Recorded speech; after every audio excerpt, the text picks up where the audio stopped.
Vyzerá, keby tam aj mrkva bola. Tradičná domáca klobasa zabíjačková. 95% mesa. A na vašich tanieroch od roku 2007, tak som zvedavý sa to normálne otvoriť. Ale dá. Poďme si ukázať štruktúru, tak to nebude asi zázrak. Strašne je to cesnakové. Nemá to farby vôbec. Aj keby tam paprika ani nebola, aj keby to bolo varené mäso. Masné kusy. Predvarená. Chuť taká obyčajná.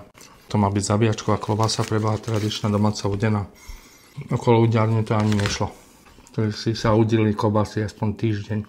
Som nosil z Dimitrovky klobásy do Dubravky a keď som ich niesol v električke, tak proste celá električka voňala od toho.